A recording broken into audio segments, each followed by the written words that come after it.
The goal of the Event 201 exercise is to illustrate the potential consequences of a pandemic and the kinds of societal and economic challenges it would pose. The scenario also highlights the very critical role that global business and public-private partnerships play in preparing for and responding to pandemics. The mission of the Pandemic Emergency Board is to provide recommendations to deal with the major global challenges arising in response to an unfolding pandemic. Welcome to Event 201. Today, there are 200 epidemic events every year, and it hasn't always been this way.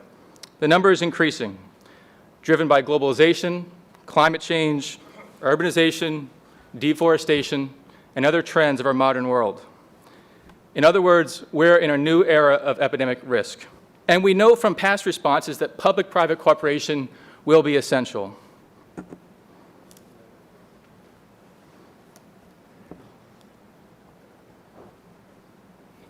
Greetings, distinguished guests, and thank you for this opportunity to say a few words at this year's Event 201, the high-level simulation exercise for pandemic preparedness and response.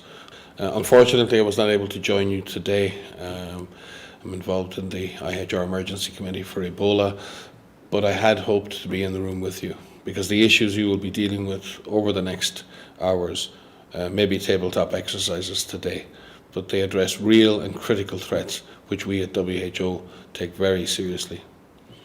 Without a question, epidemic risk has become a global strategic concern. I don't think we've ever been in a situation where we have had to respond to so many health emergencies at once. This is a new normal. I don't expect the frequency of these epidemics to reduce, and in fact, vulnerabilities all over the world, developed and developing countries, have increased, not decreased, driven by many, many factors, mainly through human behaviour, economic development, population density, and many others. I fully expect that we will be confronted by a fast-moving, highly lethal pandemic of a respiratory pathogen. The question is, are we prepared to globally respond to the next major pandemic event? Are we ready to cooperate and perform across countries and across sectors to face such a threat? Have we established the surveillance and risk assessment systems, the communication tools, the supply chains, and the business continuity plans that will be needed not only to protect health in a major epidemic or pandemic, but to protect economic development, to protect political and social systems? Do we collectively drive innovation enough to face the evolving global threats which we are anticipating? The nature of pandemics is that many countries will be affected at the same time. This is particularly true with the respiratory pathogen, as they are often transmitted by asymptomatic persons. They spread fast. In 2009, the pandemic virus reached all continents in less than 9 weeks. WHO's priorities are to establish a minimum capacity to detect and respond in each country around the world, to develop global strategies for the containment and control of individual disease threats, and develop global mechanisms to ensure cross-sectoral and multinational, multilateral coordination. Innovation and partnership across all sectors are needed, including joint strategies between global health leaders and the drivers of travel, communication, data technology industries. Constant innovation and the use of cutting-edge technology is key to pandemic preparedness. In order to pool data and analytics at a global scale for disease prevention, the EpiBrain initiative, a global data ecosystem, aims to build a collaboration of big data networks to understand and predict epidemics. It supports data science, innovation for outbreak preparedness and response. I wish you the best of luck. We are looking forward to working with each of you to strengthen pandemic preparedness in the future. Thank you. It began in healthy-looking pigs, months, perhaps years ago. A new coronavirus spread silently within herds. Gradually, farmers started getting sick. Infected people got a respiratory illness with symptoms ranging from mild flu-like signs to severe pneumonia. The sickest required intensive care. Many died. At first, the spread was limited to those with close contacts, healthcare personnel, coworkers, and families. But now it's spreading rapidly throughout local communities. International travel has turned local epidemics into a pandemic spanning the globe. Just 3 months ago, CAPS started in South America, but has now reached several countries with more than 30,000 cases and nearly 2,000 deaths. Good morning, and thank you all for being part of this Pandemic Emergency Board. We're at the start of what's looking like it will be a severe pandemic. And there are problems emerging that can only be solved by global business and governments working together. As important background for this discussion, we want to start the meeting by viewing this news story that just aired on Global News Network.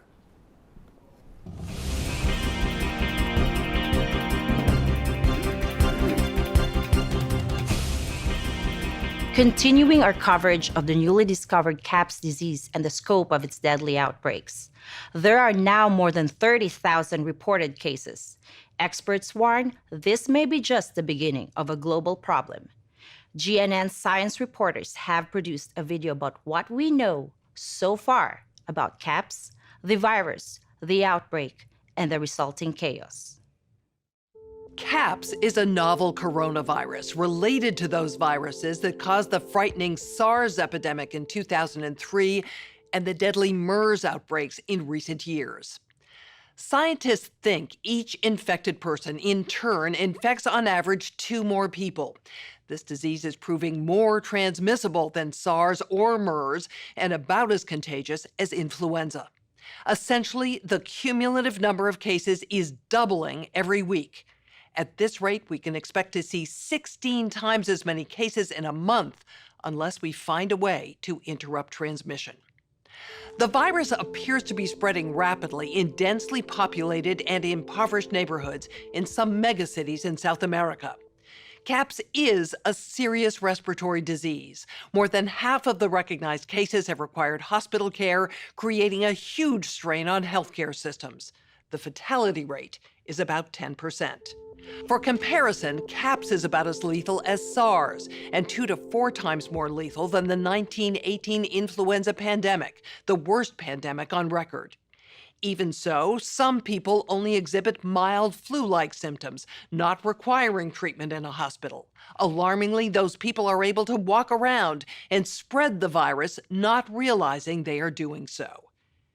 Even worse, international travelers have been arriving at their destinations symptom-free, but within a matter of hours, becoming ill. Travel-related cases have blossomed into outbreaks in a number of locations and have quickly grown faster than health authorities could respond and contain them. In other places, physicians have quickly recognized the symptoms of CAPS and have been able to isolate infected individuals and avoid an outbreak, for now. Global public health experts are very concerned about this disease because it appears the virus is readily transmitted through the air from person to person. Essentially, all people are susceptible. Experts agree unless it is quickly controlled, it could lead to a severe pandemic, an outbreak that circles the globe and affects people everywhere. Models developed by leading public health authorities indicate a CAPS pandemic could lead to an outcome worse than the 1918 influenza, which killed 50 to 100 million people worldwide. Given the global population is 4 times larger than it was in 1918, if these models prove accurate, we could be looking at hundreds of millions of deaths over the next year or 2. As you've just heard, the outbreak is very worrisome. The vast majority of cases are occurring in Brazil and other South American countries. However, as you can see on the screen, there have been some spread to Portugal, the continental United States, and mainland China. Our models project that with continued spread in Latin America and predicted spread to additional countries, we could be looking at double the number of cases in 1 week and 16 times as many in a month if we are not able to stop the spread. That would be on the order of 500,000 cases, and it would continue to rise exponentially. In 3 months, we could be approaching 10 million cases. We are also tracking financial markets as an indicator of the economic impacts of caps. While markets are down worldwide in the past couple of weeks, they are still positive for the year. Now the question is, how do we distribute the supplies we have? Tensions are rising between governments and pharmaceutical and medical supply companies about how supplies should be allocated and who gets to make those decisions. Given these supply issues, there are a number of potential proposals being floated aimed at coordinating and facilitating medical countermeasure allocation and delivery around the world. Thanks, Tom. I want to agree with a couple of the comments. One is about the need to prioritize for the frontline health workers, the basic people to keep the system working. I think it's important to recognize that we have the data that you're showing because of some remarkable international collaboration about sharing information in real time about the patterns of disease. And that's come out of the international health regulations, and that's a good first step. If we're now going to try to prioritize the allocation of scarce commodities, having this kind of dashboard to know where those masks and drugs are and to get at some of the psychology that's behind some of the hoarding. People may be making bad decisions because they think it's more scarce than it actually is. So if we could have the equivalent of this dashboard to understand where the supplies are to map to the needs, a global stockpile would certainly help ensure more rational and strategic allocation. But the reality is that we don't have the logistics capability, even within the UN, to bring that together in one place and run it. So this is where I think a collaboration between the international organizations like the World Health Organization and the private sector, which runs these supply chains for many purposes every day, understand where the supplies are, make smart decisions about how to allocate them to the people who need them in the places that need them the most, and then work with the industry to move those supplies from where they are today to where they need to be. On your point of transparency and data about where supplies are, where medicines are, where N95 masks are, we couldn't agree more. We've been unable to find that data, so I think it's an important need that you just surfaced. The estimate from our team and from other ministries of health is that the distinctions in case fatality rate represent distinctions in data collection, not that the disease is any different. It looks like the virus is the same around the world. These are different healthcare systems, different data collection, different surveillance. So overall, our all-in case fatality rate is somewhere in the order of 7% to 10%. It depends on where we are in the world. And in terms of where the disease is in the world, we see lots of blank spots, and we think that's partly or largely due to surveillance systems and the slowness in collecting this data in certain parts of the world. We expect that to come online quickly. Absolutely. Steve, and then Avril, you haven't had a chance. No, Steve. Go ahead, I think you haven't had a chance. Okay, sure. I mean, I think it's just in terms of the precise question being asked, it's clear that having everybody go on their own is not going to be the most effective answer, right? So I absolutely agree with the comments that have been made that we need to have some kind of international mechanism for coordinating what it is that we would be doing, also for collecting information, also for understanding what the resources are that are available through international mechanisms to execute on that allocation and coordination. In the last 3 weeks, we've seen a significant escalation of the pandemic. Previous projections appear to have been accurate. We've gone from about 35,000 cases to more than 260,000 estimated cases, with 13,000 deaths. This may be an underestimate. We know that there is a good deal of underreporting due to lack of surveillance in many parts of the world. The greatest number of reported cases are still in South America, where the pandemic started, but the number of countries affected has risen from 8 to 23 across the Americas, Africa, the Middle East, Europe, and Asia. We expect the spread will continue to accelerate as we have more outbreaks. We project that in 1 month, we could see upwards of 2 million cases and over 100,000 deaths. And in 3 months, there could be as many as 20 million cases and 1.6 million deaths. The markets are reacting negatively to these projections, with some markets now in the red for the year.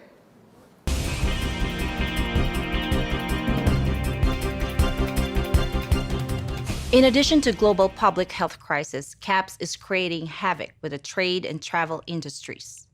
The frightening public health toll of CAPS continues to mount. Patients are overwhelming healthcare facilities around the world, including many of the makeshift triage and temporary care facilities. people are avoiding public spaces out of fear of infection and in compliance with public health recommendations. This has had a dramatic effect on the retail and service sectors. Businesses of all kinds are struggling to operate, let alone provide basic services as their workers have fallen sick or refused to come to work. Some companies have allowed telecommuting, but for most businesses and employees, this is not an option. Public health agencies have issued travel advisories, while some countries have banned travel from the worst affected areas. As a result, the travel sector is taking a huge hit. Travel bookings are down 45%, and many flights have been canceled. A ripple effect is racing through the service sector. Governments that rely on travel and tourism as a large part of their economies are being hit particularly hard. Consumer confidence has fallen dramatically, and people are delaying or canceling discretionary purchases. As a result, manufacturers are scaling back production on many goods. On the other hand, staples like food and medicine are being hoarded. Mandated border closures and trade restrictions are creating severe localized shortages. The Purchasing Managers' Index suffered its sharpest decline in 50 years, a leading indicator that markets are preparing for a prolonged period of economic disruption. In some regions, politicians are adding to the noise and confusion through social media. Ban all goods and travel from infected countries, and boycott companies that spread disease are common Twitter refrains often led by public figures. It's safe to say we face a tough dilemma. The movement of people may facilitate the spread of gaps, but interruptions to travel and trade may have economic consequences that are just as bad. We are anticipating far greater disruptions to trade and travel may be on the horizon. One prominent economist estimates that global GDP could fall an additional 4% as a result of travel and trade restrictions. This would cause a severe global recession. Such a severe recession has the potential to result in both high unemployment and runaway inflation, creating the groundwork for national instability and change in the global political landscape. So the policy crisis for the board to consider in this meeting is this: how should national leaders, businesses, and international organizations balance the risk of worsening disease that would be caused by the continued movement of people around the world against the risks of profound economic consequence of travel and trade bans? So what does this board recommend? And remember, as we're thinking about this, that this pandemic is now already 10 times as large as the 2014 West Africa Ebola outbreak and growing exponentially. I think there has to be informed travel. I think having advisories that let people know about what, if they are going to travel, what they need to do to stay safe, and that has to incorporate some of the things we talked about in the last meeting about what's the likely availability of personal protection equipment or treatment should they fall ill while they're traveling. And in trade, we have to understand, again, how do we protect the people who are involved in keeping the global infrastructure of trade and logistics going? We need that infrastructure to move healthcare workers, to move healthcare commodities. We shouldn't take blunt instruments. We should actually protect the people engaged in making the international trading system work and inform people who are going to travel with or without a ban, and make sure they're making informed decisions rather than saying travel yes or no. For those who haven't had a comment yet, Levon? Yeah. So I've received a note to say that the supply chains are already being disrupted with employees refusing to come to work unless they're provided with PPE. So, along the same lines, the business continuity plan actually kicks in already. And I would say that for the rest of the business activities, so those that may not be directly impacted, they should start exercising some of those business continuity plans as well. And I think there needs to be a concerted effort by the government to get the message out. This is a good time for us to use social media as well to try to get people to be a little bit more calm. So the message needs to come across quite strongly, I believe. Getting the message out is one important thing that we really should follow up clearly also from our industry. I mean, there are so many rumors around, there are so many aspects around, and this has a very, very heavy impact, like Latoya also mentioned, for their industry. We have to keep this up. We have to try to maintain a basic service all over, otherwise the system will collapse. And at the moment, it really faces on rumors. and on aspects that are a fact, that we transport affected passengers. Yes, that's a fact. We cannot neglect this, but we should deal with this somehow, and still travel and maintaining the system is partial and crucial, that we can have any efforts also with the outlook to the future, to the next months. And travel advisories are also impacting reporters who aren't able to get to the impacted areas, so the right information is not being disseminated. A lot of the information that is going out to the public is through social media, so as we put out those travel advisories, there's a real need to make sure that newsrooms have the right information to know when their news reporters are going to be safe, and how can we get the right information disseminated rather than hearsay on social media. Thank you. And I think to Tim's point about short and midterm planning, a stakeholder community that needs to be engaged is the technology and telecommunications industries. More remote work could be a possible help in this instance. Technology can be the platform.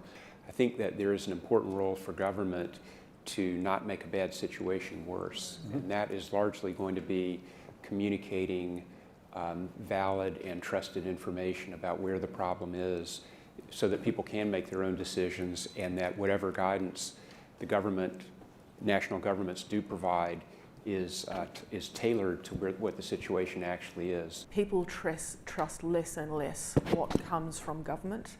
They're actually enabling many sources of information, Google, Facebook, the free-to-air media networks, ensuring that they are equipped, companies who will talk to their staff. And we know that very often these days people believe much more something that will come from their company than they will believe something that comes from government. But just in closing, it sounds like there is a kind of a support here at the table for developing some kind of international coordinated approach for identifying the most important trade that's happening in the world, the essential services, for the collaboration between business and governments. Let's start by getting the latest numbers and distribution from Dr. Rivers. The CAPS pandemic continues to grow, with more than 1 million cases and an estimated 73,000 deaths worldwide. These are only estimates because many countries are having trouble keeping up with surveillance and laboratory testing. Our models are showing that with this continued rate of spread, there may be 5.5 million cases and almost 350,000 deaths in 1 month. The 3-month projection is alarming, with potential for over 30 million cases and 3 million deaths. The Americas are still the most severely affected, but there are large outbreaks occurring in many countries across the globe. Countries with limited healthcare infrastructure have seen the highest death rates so far, but healthcare systems in high-income countries are also becoming overwhelmed. Financial markets have tumbled, with all down significantly for the year. Economic disruptions are being felt across the globe. Okay, to go deeper on this, Dr. Eric Toner from our team is going to give details about the financial situation. Thank you. The economic impacts are being felt in all countries. In fact, losses are greater in the wealthier countries despite having fewer cases. This chart shows economic projections for global per capita GDP. If trends continue, preliminary modeling from leading economists suggests there could be an 11% decline in GDP at the 1-year mark into the pandemic, and a 25% fall in GDP at the 2-year point when after the full effects of the pandemic are felt. There is significant uncertainty about how quickly GDP would recover, but economists fear that the pandemic could push the world into a prolonged period of significantly slower growth. Unlike recessions due to normal business cycles and market forces, a recession caused by a severe pandemic would be unprecedented in the modern age because of the huge loss of both workers and customers. The closest parallel may be the Great Depression, but the anticipated global recession due to the CAPS pandemic could be much deeper, and it could take much longer to recover. There are a number of places where financial resources could be helpful in reducing the economic impact, including public health and medical response, helping national economies, and supporting struggling businesses. But there are a lot of needs, and there's not enough money to go around. 2 organizations that provide loans regularly, the World Bank and IMF, would not have enough money to get us out of this crisis. The World Bank and IMF together disperse about $185 billion per year in funds, and they've already distributed a substantial portion of that money in this crisis. Experts estimate that it would take $400 billion just to bolster the overwhelmed healthcare systems in low to middle income countries, and alone just to cope with the pandemic. To put this in perspective, the financial bailouts of Greece, Portugal, and Ireland following the European debt crisis amounted to approximately $350 billion, and that was only 3 countries. Without bailouts for national economies, economic failure in the most desperate countries could lead to collapse of national governments, which could further exacerbate the CAPS pandemic. Of course, funds are still needed to support pandemic response. In addition, there are concerns that if some highly important companies or industries fail, there could be a domino effect that undermines the already faltering economy. Many countries in the greatest need of financial support have historically been labeled as risky investments due to a combination of economic, social, and political instability. They would be at even higher risk of default now. Very rough estimates are that collectively donors, countries, foundations, international organizations may have as much as $100 billion to lend or donate over the coming year in this crisis. The question is, what is the strategy for what should the strategy for the donors be? This will require a huge and unprecedented mobilization of funds from many different sources. I've been told that some governments have now fallen and that others are teetering and that there's widespread social unrest and governments are asking for emergency aid to stabilize their economies. And I think this highlights, from my perspective, there's the existing need for funding that relates to essentially the stabilization of government so that they can continue to provide services, which frankly still contributes to the point that Jane made, which is that we need to prioritize bringing the pandemic under control. And if those governments fail, that will actually make it much harder for us to do that as we're moving forward. I think in addition to that, there's likely to be significant amounts of other forms of security unrest, essentially, that can be concerning.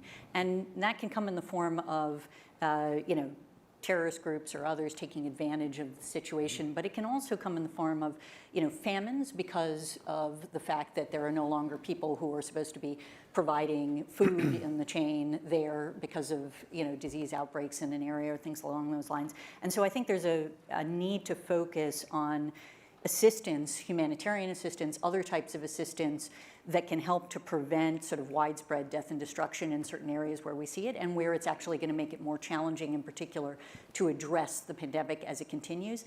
But there's also the need, from my perspective, to be looking for the next few months. If we still believe that a vaccine is not going to be available for many, many months to come, then we're going to continue to see a trajectory of an expansion of this. And as a consequence, we're going to want to be able to make sure that we actually have the infrastructure in place to deliver the kind of assistance that we need in these different areas across the board so that we can actually continue to manage the situation, not just economically, but political instability and violence that might outbreak as a consequence as well. This is going to take unprecedented effort to raise additional resources, but I think what resources we have to prioritize public health. It's a little bit like first aid. You have to stop the bleeding. A month ago, we predicted there might be another 1 million cases. That came true. If these projections are true, there are 32 million cases in 3 months. The need for governments, industries, companies is going to outstrip any possibility of our mobilizing the resources. We can't keep up with the shape of that curve, so we have to stop this pandemic. And that's where we put our first amount of money. What do we have to do to make sure we're doing everything we can to stop the growth of this pandemic? Then, assuming there's some resources left over, we have to think about who are our critical partners. And the companies that will be our best partners of this are the companies who have been thinking about this ahead of time, who were prepared, who had redundancies and plans for their supply chains. They're going to be our strongest partners. So we're going to need much more specific information, and we're going to need a lot of that information to come from the industry itself. I think a complicating factor, that goes to advancing understanding in the public marketplace also is impacted by the fact that the investor community is not discerning properly from misinformation and disinformation. And so to your point about public-private, it also is incumbent, I think, to ensure that everybody's advancing genuine understanding of the spread of the epidemic and the efforts being made to mitigate it. Because the investment community needs to be a part of this as well in terms of the role they play in the financial markets. the financial resource may be most limited by the human resource. And I don't think we've moved far enough, fast enough in recognizing the need for a global surge capacity with respect to multi-purpose workers that could be deployed in this setting, that are required, have the competencies and can plug into the system in ways that there's no way existing staff could manage all of the challenges. So I just think that we really need to put some serious thinking about what that surge workforce capacity looks like. What are the set of competencies? Where can they get plugged in and really be additional in a setting like this? I think to echo what he said, you look at Marriott International and you think hotels, but they are diversified in many different fields. Many people do not know that we have a whole healthcare team across the world of nurses, doctors, and nurse practitioners. So when he says mobilization and getting other healthcare providers to jump in to help with the situation, you can use private sector companies that are diversified in many different areas to help utilize and, really get into the groundwork of what needs to be done to get this accomplished. Notwithstanding the fact that everyone is very stretched, one of the things we always need to do is to learn from the circumstances that we're in. So if we don't use this circumstance to collect data, actually do an analytical sort of check, if you like, which for future circumstances we can then rely on in terms of preparedness, we will also be missing something we should be focused on. Okay. Let's get an update from Dr. Rivers. In the last 3 weeks, case numbers have continued to grow exponentially. We now have an estimated 4.2 million cases and 240,000 deaths. Almost every country is now reporting cases, and those who aren't may simply not have the resources to conduct surveillance. We don't see any change in the rate of rapid spread, and models estimate that we could have more than 12 million cases and close to 1 million deaths by mid-January. We're not sure how big this could get, but there's no end in sight. Financial markets are universally down by 15% or more on the year. Fear of a catastrophic pandemic and uncertainty about the capacity for governments to respond and remain viable are fueling investor uncertainty. We have called this meeting today because of major strategic problems around communication that are happening globally. And here's a media debate that just happened on air today.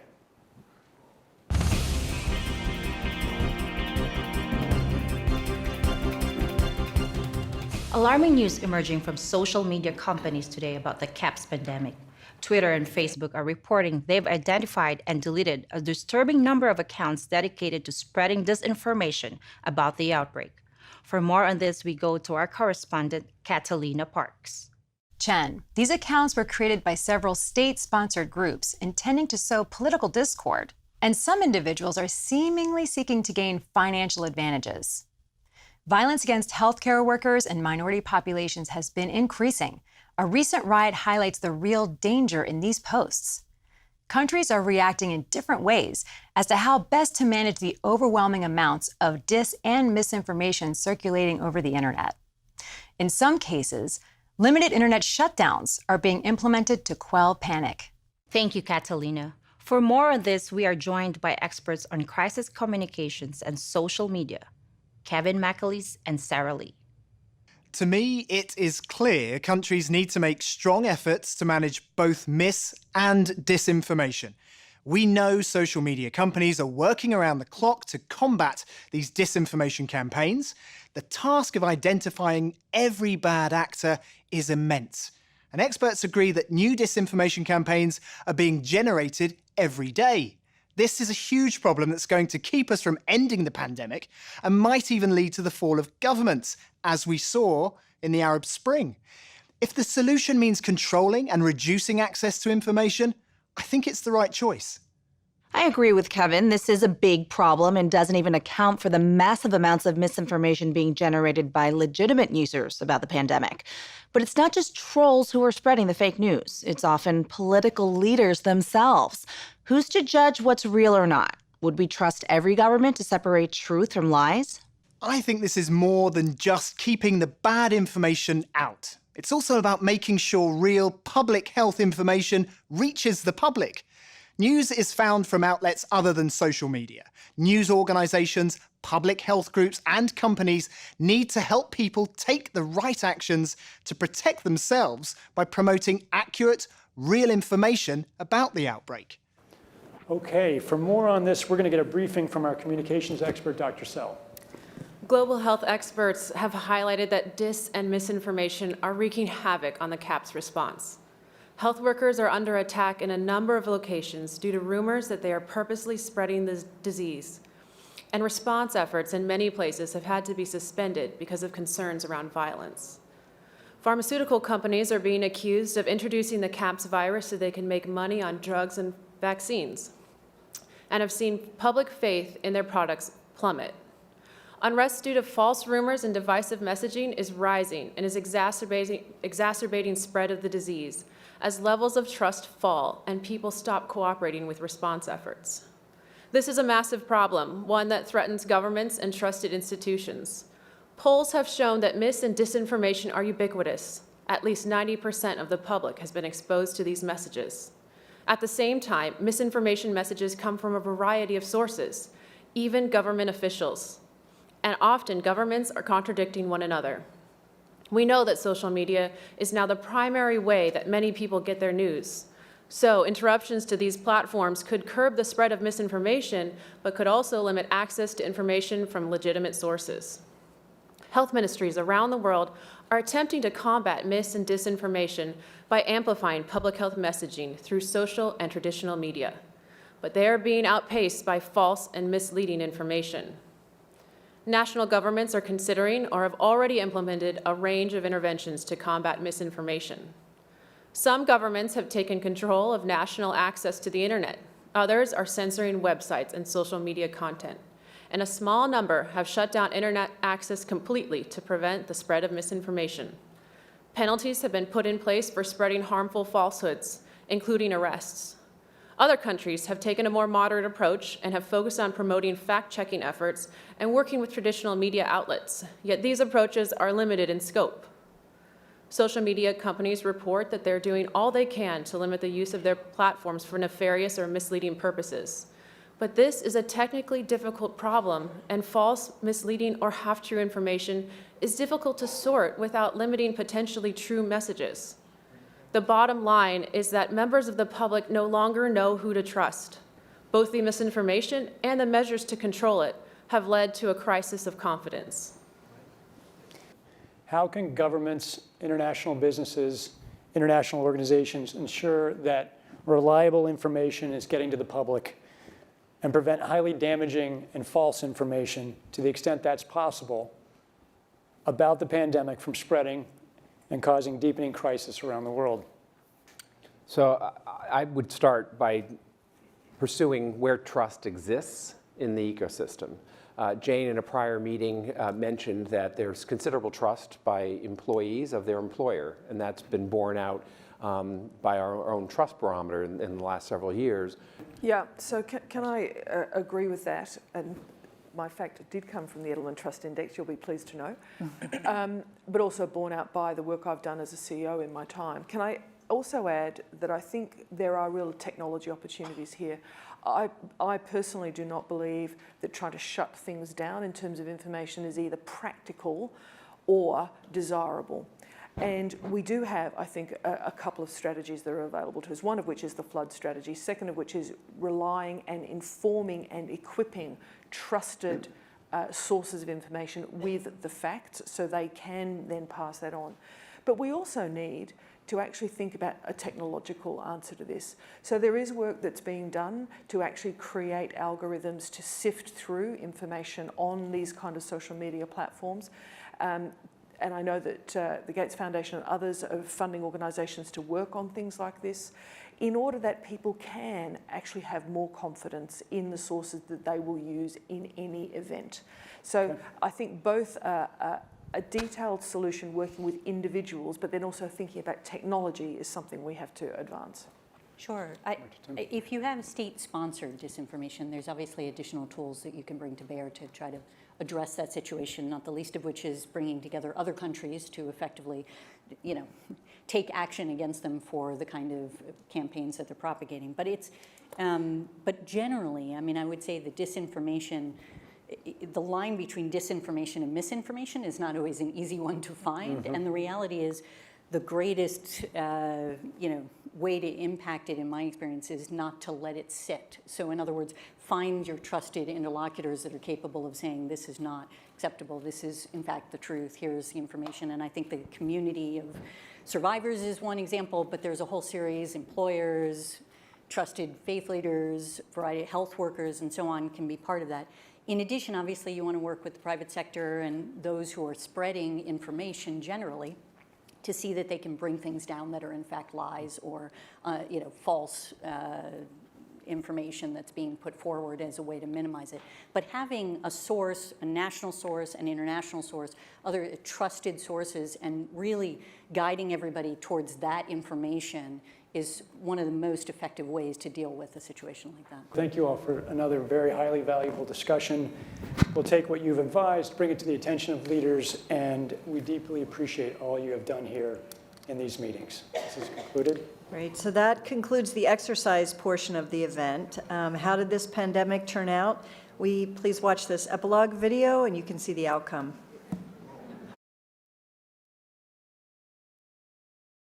The outcome of the CAPS pandemic in Event 201 was catastrophic. 65 million people died in the first 18 months. The outbreak was small at first and initially seemed controllable, but then it started spreading in densely crowded and impoverished neighborhoods of megacities. From that point on, the spread of the disease was explosive. Within 6 months, cases were occurring in nearly every country. At first, wealthy countries with advanced healthcare and public health systems were primarily able to limit the spread of the disease within their borders. As systems became overwhelmed, however, no countries were able to control its spread. And the disease affected people of all socioeconomic status, from the very poor to the extremely rich, from sanitation workers to CEOs and national leaders. The economic consequences were dramatic. The high death toll and even greater numbers of sick hurt productivity in many industries. Manufacturers were having trouble filling orders, and countless companies in the service sector simply shut down. The global economy was in a free fall. The GDP down 11%. Stock markets around the world plummeted between 20 and 40% and headed into a downward cycle of fear and low expectation. Businesses were not borrowing, banks were not lending. Everyone was just hoping to hunker down and weather the storm. While nearly all businesses were affected, certain sectors were especially hard hit. Travel, finance, service, manufacturing, healthcare, and insurance among them, with some major companies going bankrupt. And there were seismic societal consequences as well. The world saw large-scale protests and in some places riots. People were angry about the lack of access to healthcare and medicine, as well as government's inability to protect them from the disease. This led to violent crackdowns in some countries and even martial law.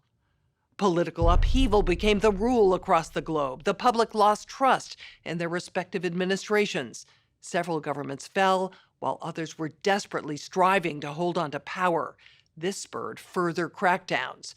Attempts to control media messaging, originally aimed only at health-related misinformation, became used increasingly to quash political dissent. Economists say the economic turmoil caused by such a pandemic will last for years, perhaps a decade.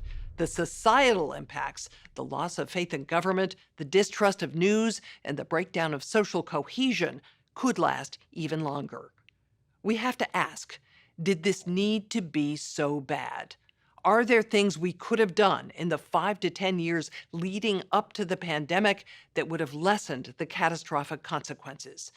We believe the answer is yes. So, are we as a global community now finally ready to do the hard work needed to prepare for the next pandemic? Global business should recognize the economic burden of pandemics and really fight for stronger preparedness. Business leaders and their shareholders could actively engage with governments and advocate for increased resources for pandemic preparedness. Governments and businesses should plan now for how corporate capabilities could be used for a large-scale pandemic. Industry assets, if swiftly and appropriately deployed, really could help to save lives and reduce economic losses.